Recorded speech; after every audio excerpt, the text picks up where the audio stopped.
This is Scott the Fix Guy. Today we're dealing with a GE washer that isn't spinning, and we're going to try and figure out what's going on. We set it for spin, and we're not getting any kind of result. You can hear the drain going, but it won't start spinning. So we're going to test a couple of things. Could be the little lid switch is malfunctioning, but also sometimes it's just the water pressure switch that's having trouble. Putting a little magnet on the lid switch, and I can hear it activating the drain. So I think the lid switch is working. So I'm going to open up the front panel. I've used a paint scraper to push in on the clip that's located about 2 inches in, 3 inches in from the right side and left side, and then I can remove the front panel. You could also use a standard head screwdriver to kind of pry the clips loose. And once you get the panel off, you'll have access to a lot of the components on the machine.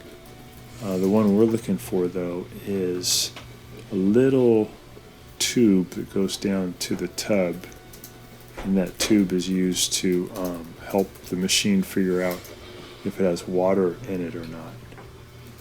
Putting the paint scraper in on those two sides, and we'll pull that front panel off. Here's the tub.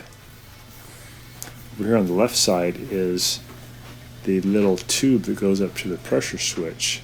Sometimes they get full of detergent and dirt, and they don't send the right amount of air pressure up to the pressure switch, and then the machine won't be able to go to spin.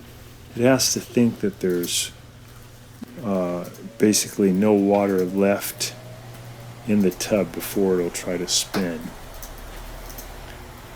So now we do get a spin result because we cleaned up the tube a little bit. We're going to go over how to do that. It's pretty easy. Just going to lift up on that tube to pull it out. I should be able to blow on that tube and hear the pressure switch clicking. If not, it might be a little bit plugged up. So if you have like a straightened coat hanger or a long skinny screwdriver or a pipe cleaner, you can put it in that tube and you can try to get some of that debris out. So this one had just a bunch of junk that had somehow worked its way from the tub up into the tube over the years. Kind of clogged it up. I'm also looking at where the tube hooks up, making sure that's not all full of junk. So I'm using a little dental tool to get in there and clean that stuff out. And it doesn't take a whole lot to cause the wrong signal to be sent to the pressure switch. It basically has to know that there's no air pressure going up through that tube because there's no water in the tub, and then it'll let it go to spin. If it thinks there's water in the tub, it won't go to spin because that could actually damage, the weight of the water could damage the tub and the mechanism. So I'm cleaning out that tube, and we just put that tube back on, and you're ready to go. If that tube ever falls off due to a real heavy duty load, then the problem is the machine will just continually fill, and you can have a really bad flood situation. It's one reason why you don't want to overload your machine, because it'll wiggle around so much that sometimes it'll knock that tube right off. So we definitely found some junk caught in there. It'll just take you a couple of minutes to clean all that out.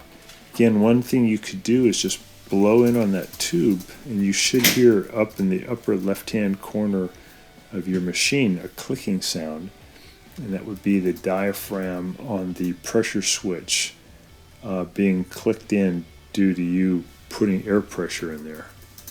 So that'd be a good sign. If you don't hear that click, it could be you have a torn diaphragm, or you have a really badly blocked tube.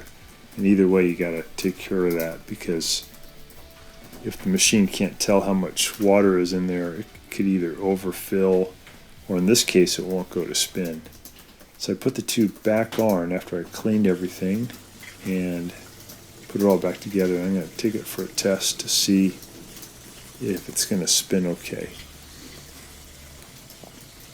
These only go to spin if you have the lid closed, for safety's sake.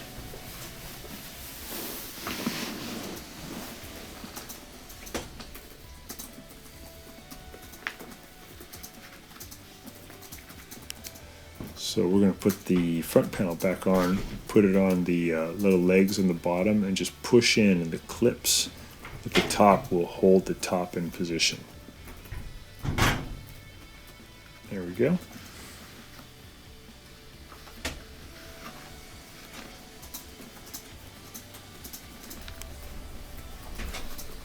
So we set it for spin.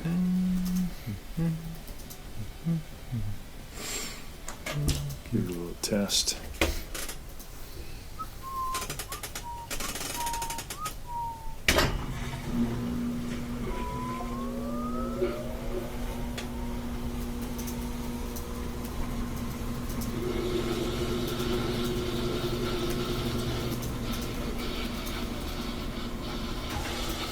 There we go. So it's back working because it can tell now that there's no water in there. So it'll allow it to go to spin. Always good to test it a couple of times just to make sure you got it. And then when we open it, it's spinning really fast. Good. Interesting, huh? So hope this helps you. Thanks so much for watching, and please subscribe when you get a chance.